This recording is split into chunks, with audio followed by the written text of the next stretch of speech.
Welcome, everyone, to another Johnson Consulting conversation. I'm thrilled you have joined us today for what promises to be an insightful conversation about driving profitability and growth in funeral service.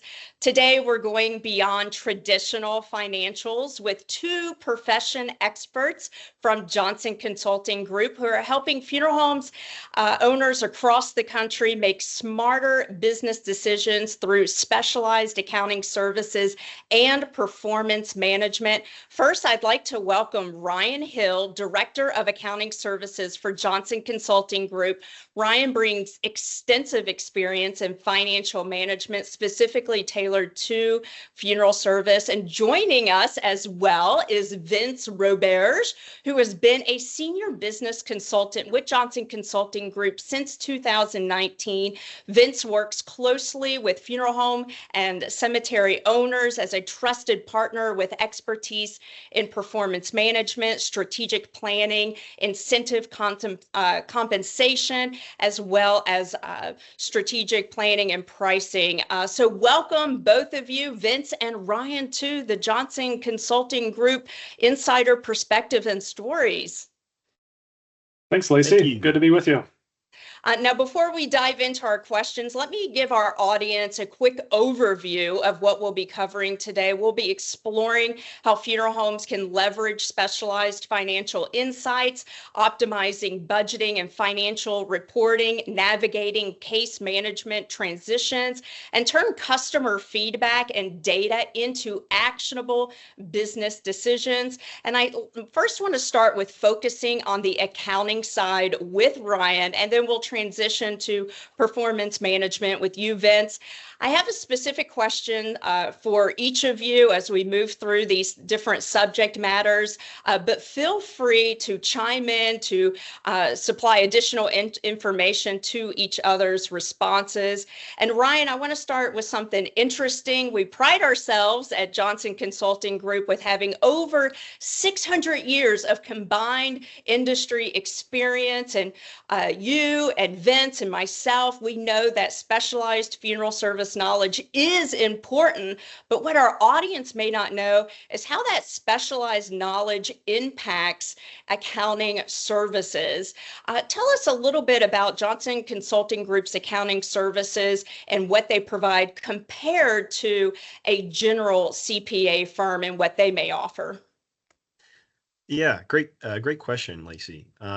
So at JCG, we utilize industry knowledge in every aspect of the accounting services that we provide, but it really starts with our customized chart of accounts. So that's kind of that accounting system of record where we really can lean into the different ways that our industry is unique, right, compared against what a general CPA firm may provide, for their clients. We take great pride in having that deeper understanding of both products and services that we sell in this industry. We also look at associated costs related to those sales, all of which helps us in assisting clients to achieve their goals, whatever those goals are. Whether that's driving more sales through general price list adjustments, it could even be just preparing an operation for succession or maybe growth. Well, what you've described really highlights why funeral homes need a financial partner that truly understands their unique business model. And speaking of that specialized approach, budgeting in funeral service requires forecasting that accounts for both predictable patterns and unexpected volume fluctuations. What monthly, quarterly, and annual budgeting services do you help funeral home owners with? And how do you tailor these to the funeral home's unique situation? Yeah, we do our best to meet the specific needs of each client. Some clients have definitely a stronger appetite or appreciation for budgeting than others, in which case we would review budgeted versus actual results, make changes to that forecast over time, certainly month to month, quarter over quarter, to match, changing market conditions or price increases. In most situations, we recommend at least an annual budget, which will take into account those inflationary cost increases, comparing prior year to what we expect in the current year, and then, years after that as well. Other known cost increases that we've noted that, again, something to plan for are the significant increases in insurance cost year over year.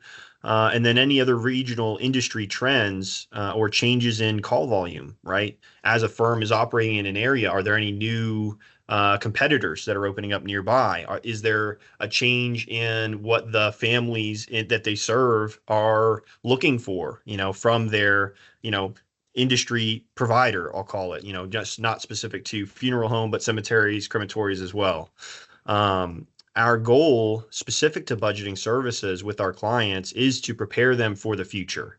And if by doing so, we shine a light on uncomfortable topics or market conditions, we honestly believe it would be better to take a more proactive approach to solving those issues or concerns instead of just reacting, as it happens. Thank you for breaking down those budgeting services. And you are so very right that some funeral home clients have a stronger appetite for that than others. And you are there to not only meet their needs, but go beyond their expectations and forecasting that future for them. Now, technology has become increasingly important in our profession, particularly when it comes to managing case information. For many funeral directors that may be relying on more traditional methods, what's the most important thing to remember when it comes to thinking about having a case management software system that is comprehensive?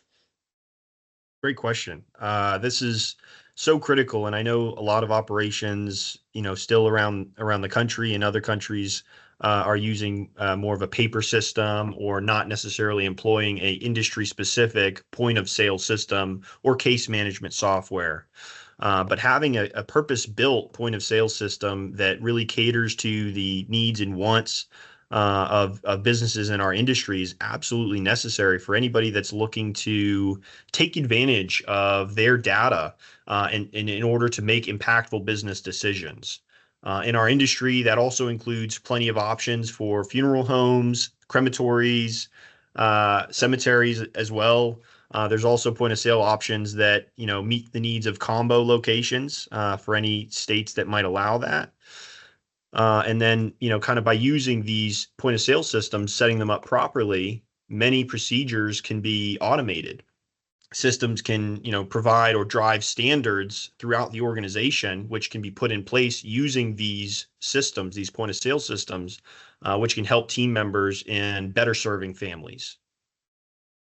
That makes a lot of sense. And so when we think about a funeral home that decides to implement case management software for the first time or upgrade their current case management system, they are facing a significant operational change. And I imagine that there are financial implications that go beyond just the software installation.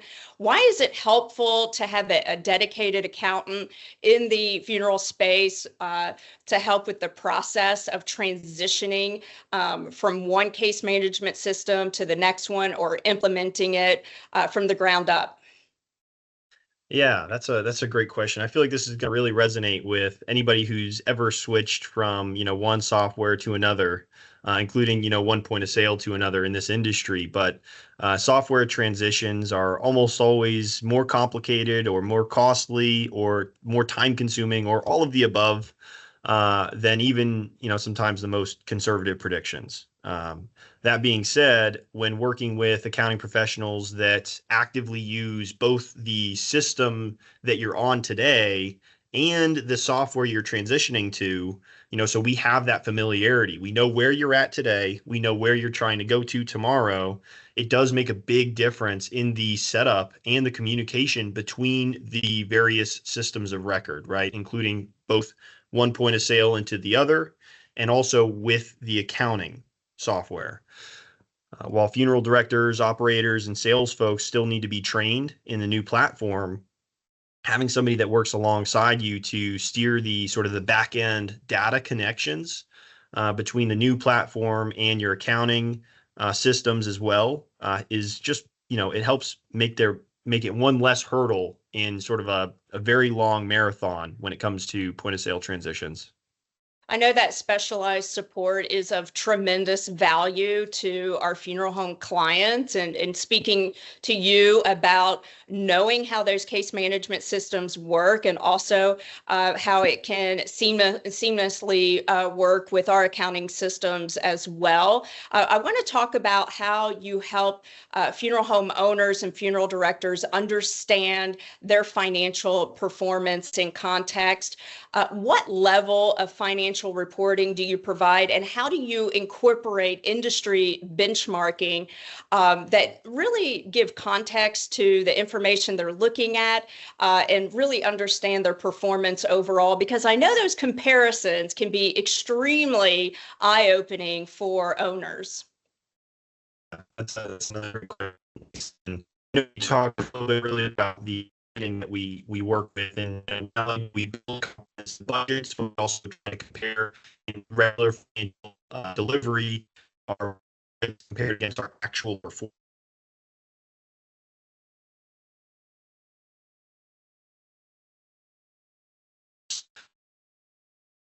Around call volume, average sales by arrangement type, or sales category, cost that update to match current trends, market trends in the industry. We have meaningful, if there's any organization, hey, here's what you need to do a little differently. And, we make those cuts. But one of the trying to is looking at each as a standalone to measure profitability by location, and also solid for their organizations that have different things.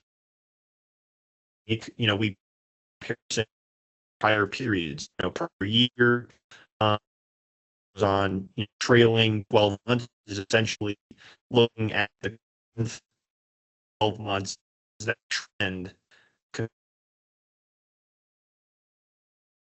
as well as future with our budget.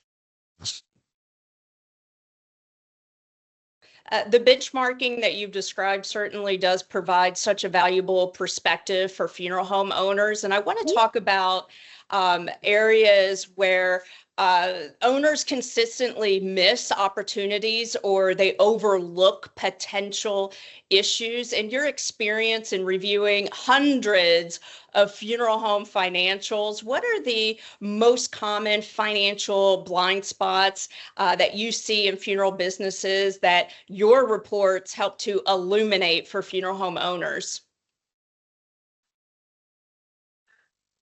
So I would say the most common financial blind spots that we see for our clients that we try to shine a light on are usually related to cost control and proper pricing. So I'll kind of break these down. When it comes to cost control, most businesses in our industry suffer from a lack of clear guidance on whether we're spending too much or too little on the various aspects of our operation. As we work with our clients, we walk them through their financials so that they can, better understand their, sort of strengths and their weaknesses. And we emphasize sizing the operational costs to match current and imminent volume, right? What do we know we're seeing right now as far as the volume, the sales, the calls? Is our operation matching in head count? Is it matching in the number of facilities, the size of our facilities? What is our advertising spend, right? Is it too high compared to the size of our operation? Is it too high for our region?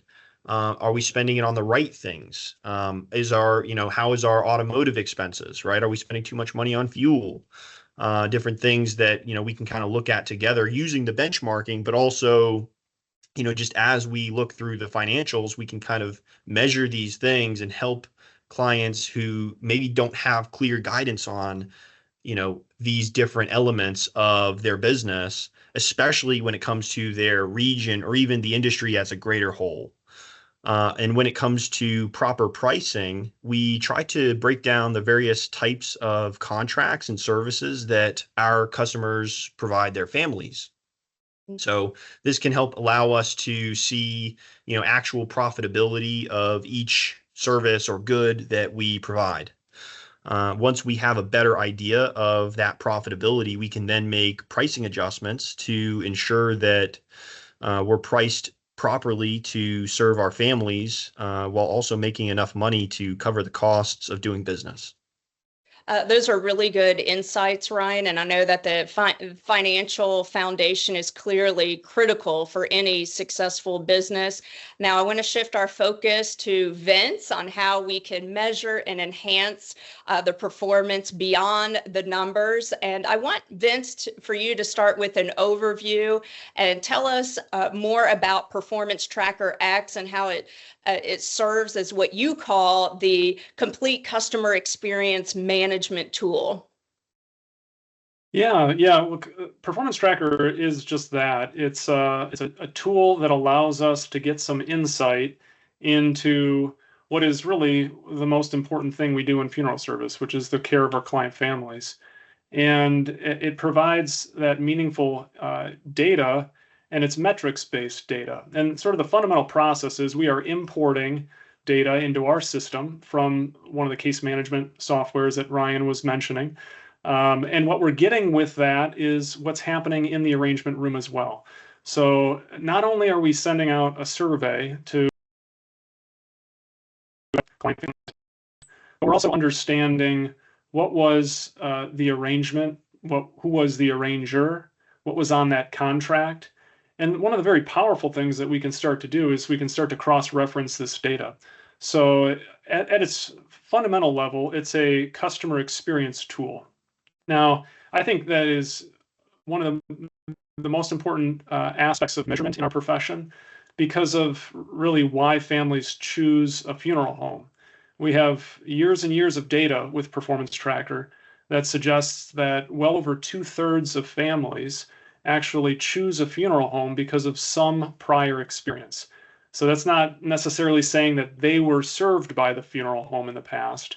Yes, that's a large portion, but perhaps someone they knew or trusted was served and served well, and they came recommended, or they relied on an online review, or one of a variety of reasons that are really founded or rooted in an experience that was provided by the firm. So we've always referred to customer experience, client family satisfaction as priority number one in the funeral home. And we believe that to be true. And it's not just the right thing to do for funeral directors and for funeral homes is to be exceeding expectations of their client families. It's why people come to work, generally speaking, in the funeral home. They want to be having those meaningful impacts. But also it's good for business. You can really drive and grow market share organically through what I like to call wow experiences, experiences that are provided that are truly above expectation. And that takes some intention. And what we can do with Performance Tracker is measure whether we did it or not, right? What did we exceed the client family experience or expectation rather? And if so, what was the impact? And then again, we can cross-reference that with some of the data that might be on the contract. Some of the data that I love looking at from Performance Tracker, and I imagine many of the folks who are on the call today perhaps are using Performance Tracker or other client satisfaction measurement tools. And I would say that use that data to really look closely, not just at what was meaningful for the family, but maybe what could have been more meaningful in the client experience. But also, there's a question on our survey that asks about the value that the family received given the price that they paid. And there's really telling data there as well. I mean, by and large, families are well served and they are receiving high value for the hard-earned dollars that they're paying the funeral home. So there's a whole host of good and meaningful, usable data. One other area that I think is very impactful for many firms is to really understand how families are hearing about them. I sort of made that reference that 2/3 of families are choosing a family or choosing a funeral home because of a prior experience. But how did they hear about the funeral home? And that can help inform the advertising and promotion expense that Ryan was mentioning. It can help sort of formulate a better marketing plan for the future. So it really is one of those dashboard tools that we need in conjunction with good financials to better understand how a funeral home business is running and what can be improved. Performance Tracker X is truly impressive. It captures the qualitative aspects of funeral service that traditional metrics might miss. And I'm curious on how the financial side integrates with these performance measures. This connection between the finances and the service quality is crucial. How do you integrate the accounting data that Ryan's team produces with the performance metrics to get a complete picture of the funeral home's operations? Well, it's hard to get a complete picture. I mean, we know that. And the good news is that we have tools at our disposal. Like Ryan was mentioning, detailed, specific industry financial statements that are timely and can be used, and then meaningful data and feedback from our client families. So all of that helps paint a picture, but there's more to it. I mean, when we do business assessments and come on site to a funeral home, we want to hear what it's like to work there as well. I mean, there's a factor there that impacts how the business operates, grows, and runs as well. But in terms of looking just sort of detailed at the financials and customer satisfaction, certainly a profit and loss statement wouldn't tell the full story, right? For example, we might have some initiative that's aimed at expense reduction. And that might make a profit and loss statement for the month or quarter look favorable from a net income or EBITDA standpoint. We might be exceeding budget at that point of the year. But is that cost-cutting initiative, whatever it might be, having some impact on our customer experience? So we need to be able to look at customer experience in conjunction with our financial data as well. So, like you said, it's about painting a complete picture. I've always been impressed with the amount of sensors that are on vehicles these days. There's so many ways of measuring what's happening in a vehicle at any given moment. And you have your dashboard and you're able to measure not just your speed, your RPMs, the temperature, oil, et cetera, but a whole host of other things nowadays, from tire pressure to, far-reaching things that I don't even know about. I would liken that, though, to measuring the performance of the funeral home business as well. We need to be able to use all these different metrics and gauges in the appropriate way to make meaningful decisions, like Ryan mentioned earlier. And good financial statements is a part of that, as well as customer satisfaction data. In our monthly meetings with clients, we're trying to draw upon data that's coming from the workplace, whether it's employee satisfaction type surveys or, feedback that's coming from employees, as well as market share data and other sales data that really highlights our case mix, as well as our average contract value by case type. We budget all those types of things, and we want to make sure that we understand at a fairly granular level what's going on. The end result might be something, but if we don't know sort of those undercurrents of what's happening, it's really hard to be proactive, as Ryan mentioned, and instead we're more reactive. So to have those tools in place, again, helps to paint a good picture, helps us to make proactive decisions in the management of these businesses. I like that you go the extra step to sit down with team members to understand their perspective as well in order to paint an even better, more complete picture for funeral home owners, understanding what their frustrations are, what's working for them, what's not working for them is crucial. I want to zoom in on the individual level now, and I imagine that there are some fascinating patterns that you have discovered when tracking the relationship between team performance and financial outcomes. What correlations have you observed between the individual funeral director performance and the overall business profitability? Well, I think individual and team performance in some ways it's a loaded concept or a loaded word. Like what is individual or funeral director performance? What is team performance? One way to interpret that is customer satisfaction. And I think that, in answering the question in that way, the best customer experience funeral homes have a culture. And it gets to my point about, interviewing employees, being on site, really seeing how business is done. You can feel it. I like to talk about culture as something that's living, just like a plant, and workplace culture needs inputs just like a plant. And those inputs are clear expectations, effective communication, accountability, and a whole host of other things. And we try to foster that in conjunction with a lot of the numbers-oriented discussion we're having today. But funeral director performance and how does that translate into overall business profitability? I think when employees are happy, when they're well cared for, when they're given those standards, those expectations, and they're supported in the right ways, they can shine and they can take care of families in ways that perhaps you've not seen in the past. I think also it's very important to have service standards, and perhaps we can get into that. But the best funeral director performance in the way of customer satisfaction translates into business profitability through organic market share growth, really. As I mentioned earlier, a big driver of future call volume is the experiences that you're providing today. The experiences to guests and to your client families are impacting the future calls that your business is getting.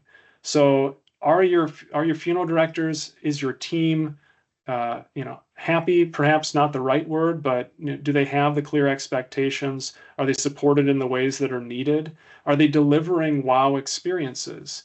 And that's the other fact of the matter is you might think that those wow experiences are being delivered because you haven't heard anything bad. But unless you have really a comprehensive survey program that I would argue is paired with some sales analysis as well, you really have a hard time really measuring that and understanding if that's the case.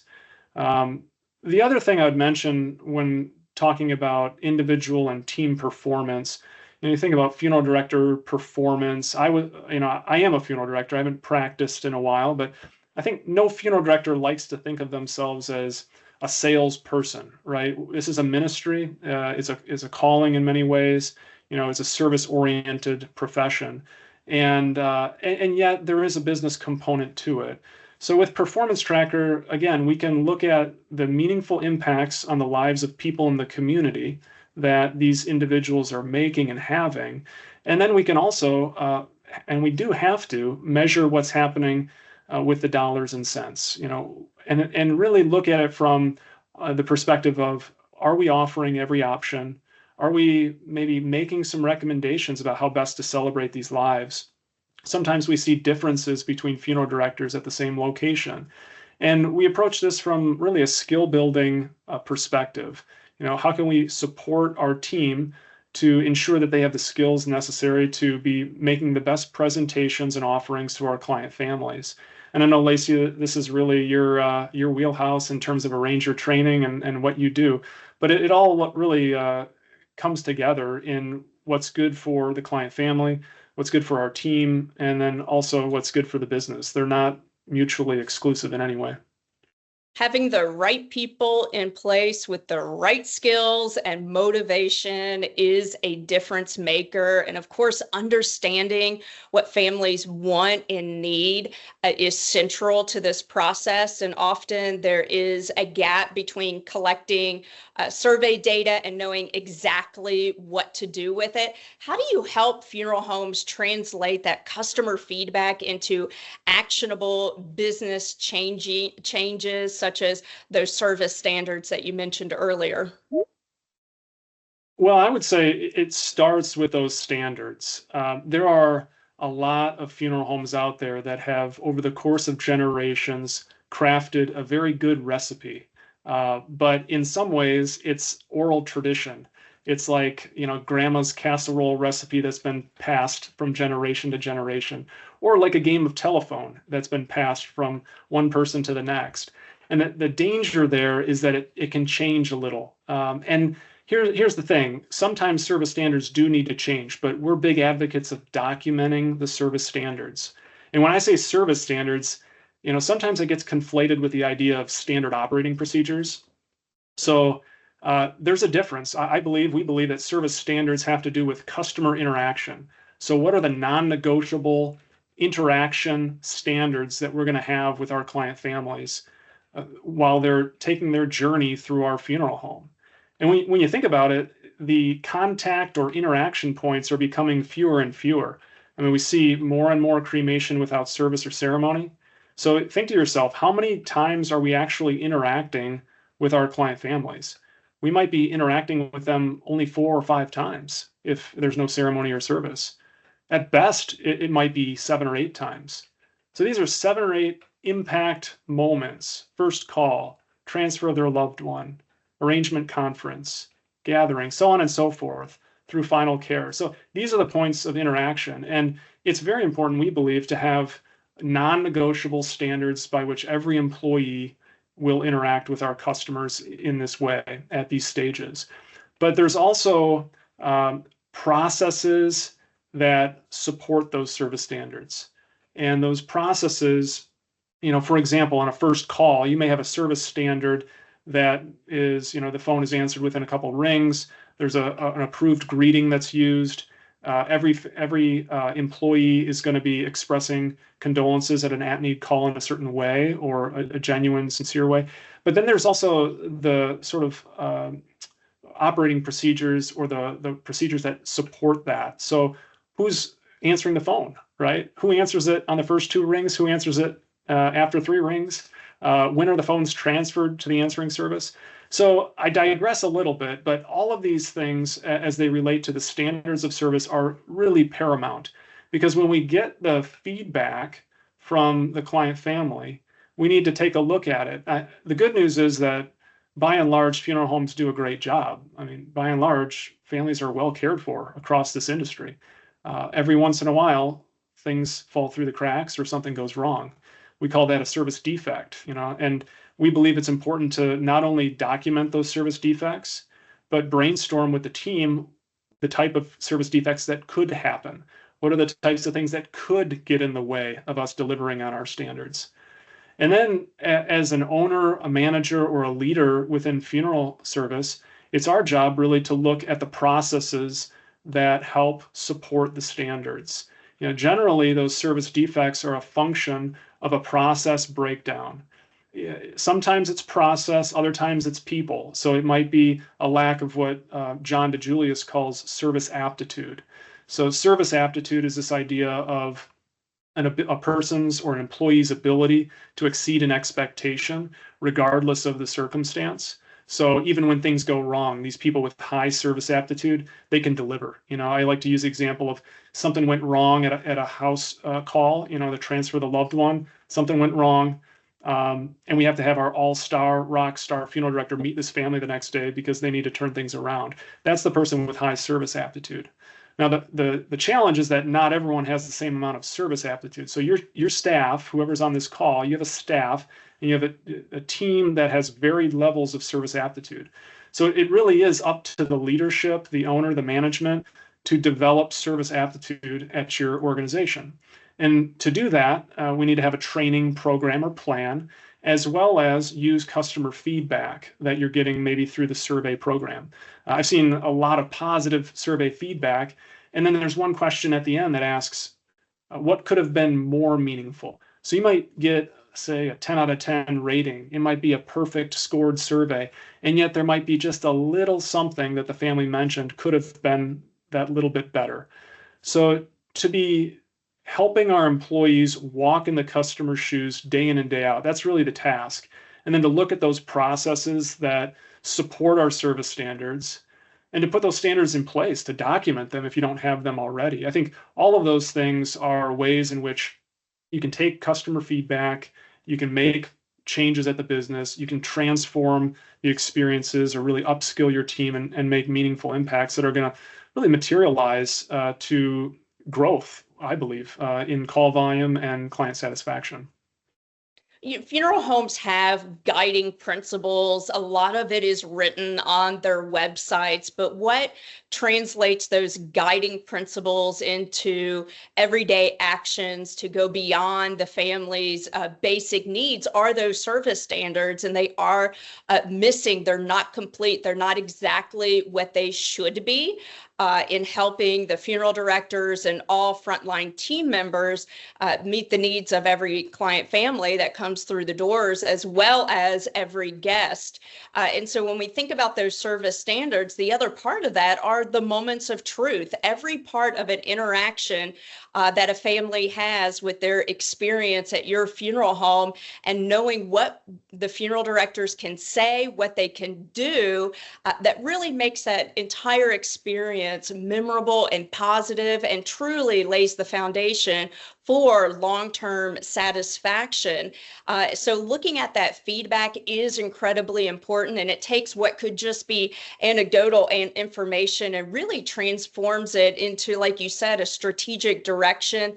And speaking of understanding consumers, we're in a period of significant change in funeral service preferences. I know that many funeral directors are trying to determine where those customer shifts are, and if they're temporary versus those that represent a fundamental change in what families truly want.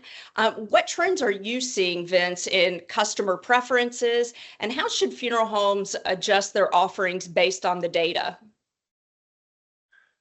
Well, first, I think it's worth saying that funeral service does a very, very good job. I think I even referenced this already. Um, we use the metric of Net Promoter Score, which I think most people are familiar with in this day and age. It's really based on the question, how likely are you to recommend us to a friend, family, or colleague? And there's some work done with the answers, and you come up with a Net Promoter Score. It's sort of a metric of how likely are we to grow through brand ambassadorship? Do we have a network of people out there promoting our brand? And it's a scale, the Net Promoter, from -100 all the way to +100. And in funeral service, we're blessed with a very high Net Promoter Score. And I think a lot of it has to do with the type of work we're doing. But our Net Promoter Score across the industry is about 87. So from -100 to +100, we're at 87. That's obviously 90th percentile or above.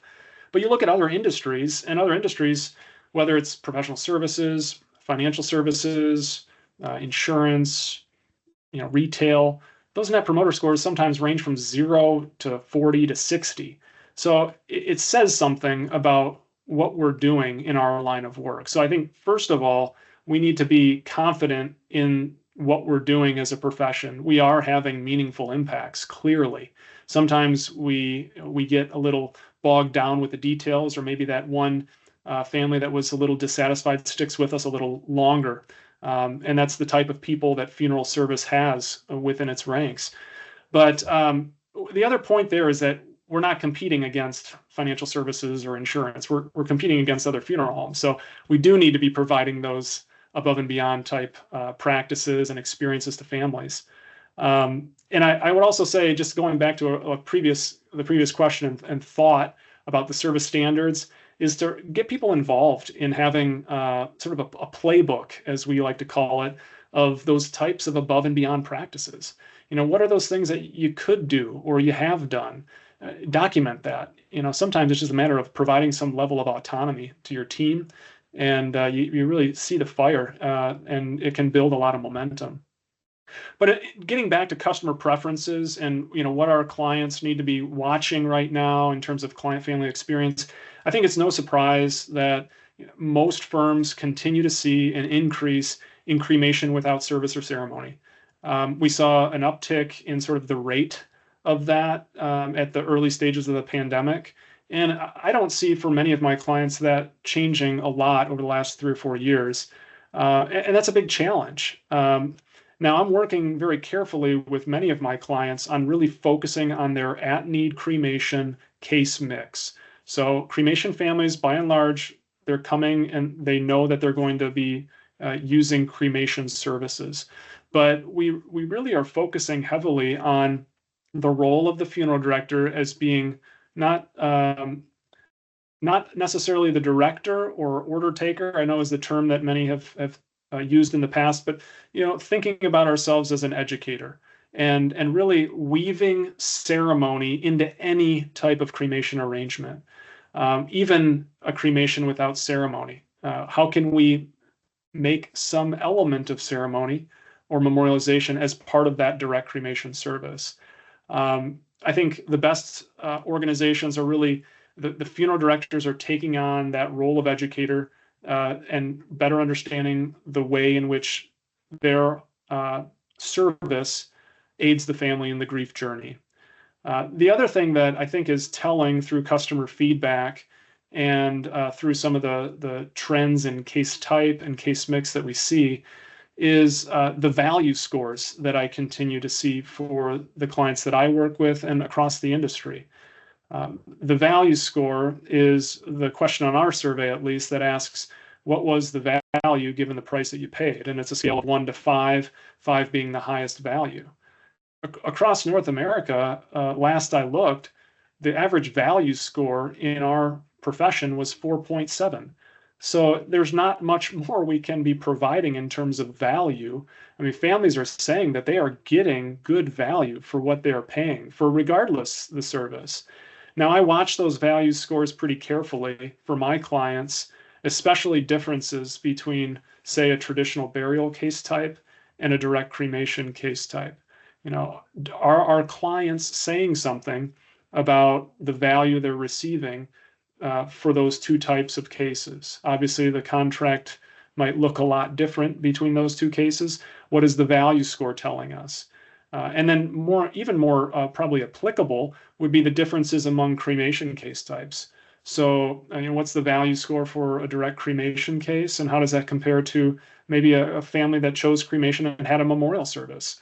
In many cases, the value scores are higher. So we need to be looking at that. We need to be obviously continuing to listen to our customers, but also to stand confidently in what we do in this profession and the impact that it has. I think that's a byproduct of the customer feedback that I see day in and day out, is that client families are well served.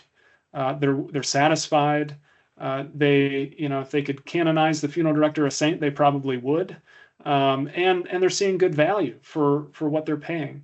And I think that can be used to better motivate our teams and also provide a little bit of confidence when making some recommendations about how we might celebrate this individual's life, and offering some suggestions and being confident in making those offerings to every family at every arrangement. And could you share with us a success story where the data-driven recommendations significantly improved a client's financial performance, and bonus points if it's has anything to do with cremation? Oh, there's bonus points on the table now. Wow. Well, I would say one of the first ones that would come to mind would be sort of dovetailing off of the previous comments about pricing and value. I would never advocate that you price your services based on what your families are telling you, but it is a data point. It does tell you something.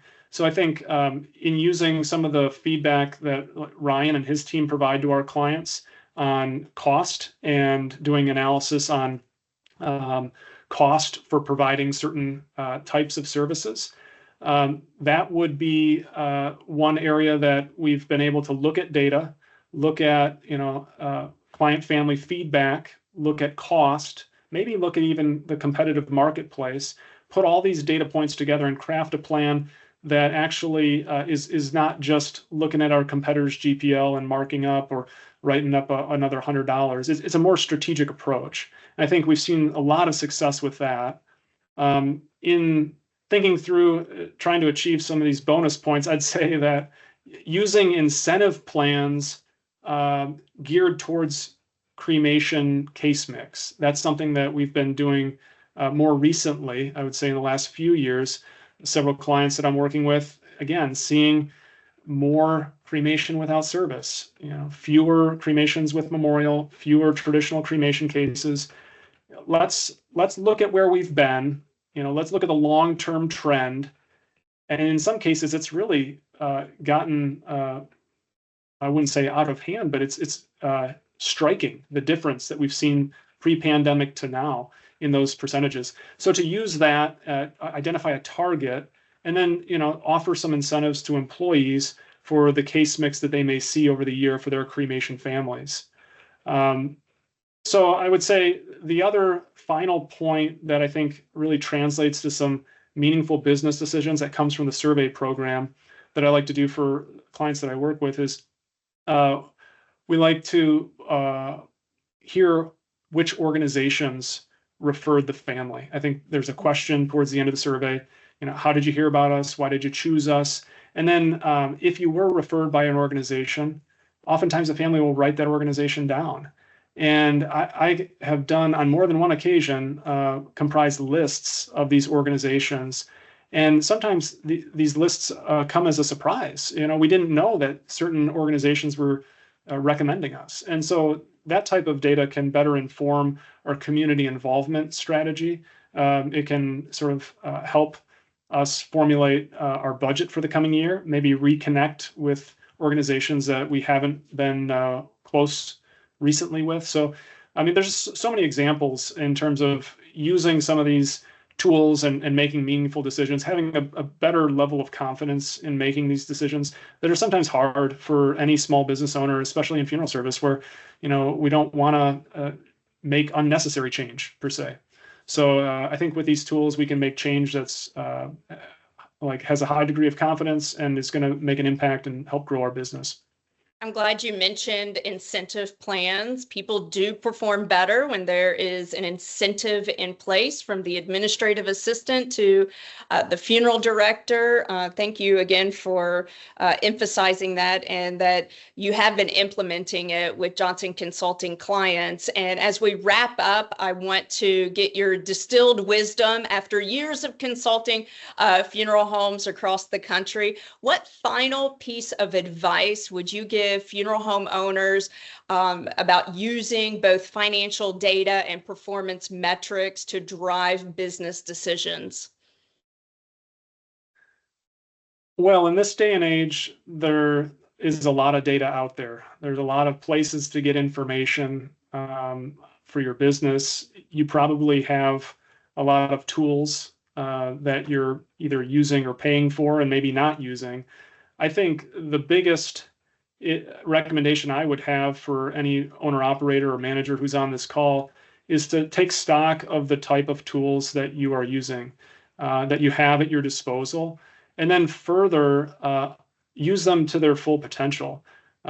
Whether it's the case management systems that Ryan was describing, whether it's working with your accountant or your team member at Johnson Consulting Group, whether it's performance tracker or a client family satisfaction survey program, to use these tools to their full potential.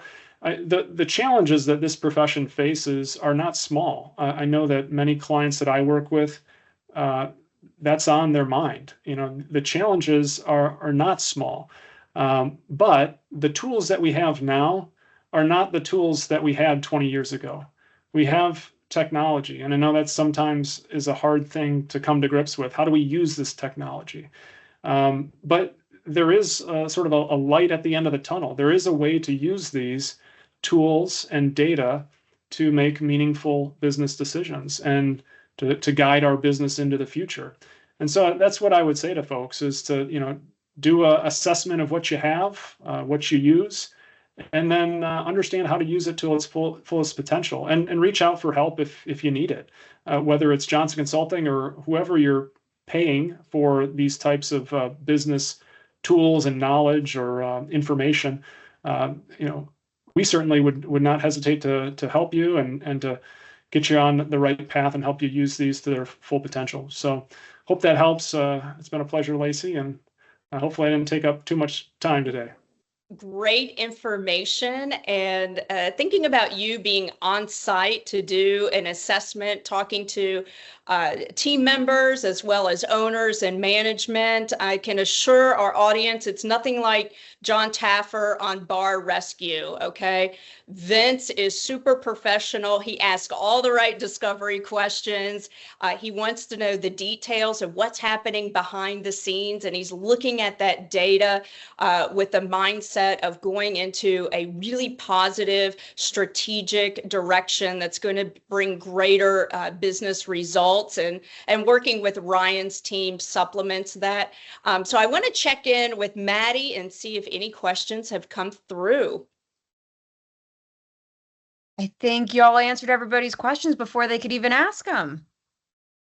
That's great. Thank you, Maddie. I appreciate that. Ryan, your expertise in funeral-specific accounting really highlights how understanding the unique rhythms and challenges of funeral service truly leads to better financial outcomes. And Vince, I know that your work on connecting performance metrics to financial results shows a pathway to excellence for our Johnson Consulting Group clients, and it goes well beyond measuring call volume or the average sale. And I thank you both for joining us and sharing your expertise with our audience today. The Johnson Consulting Group approach of combining specialized financial management with performance tracking clearly offers funeral homes the comprehensive support they need to thrive in today's competitive landscape. And just as Vince mentioned, with the challenges, we do understand what's keeping you up at night, and with the peace of mind that you want to feel about your business as you are heading into the second half of 2025. And if you'd like to learn more about what Ryan and Vince provide and how they're helping Johnson Consulting clients, you'll be able to reach out to them directly with the email that Maddie will be sending out after today's show. So remember, in today's competitive landscape, having that financial data that's accurate combined with performance metric isn't just helpful, it is essential to making those informed business decisions. I want to thank you all for joining us today on Insider Perspectives and Stories. We'll see you at our next one on June the 25th at 2 p.m. Eastern Standard Time. Well, I will be joined by Mark Harrison, who is president of Certified Safety Training, the exclusive safety and compliance provider to many international funeral associations. We look forward to seeing you then.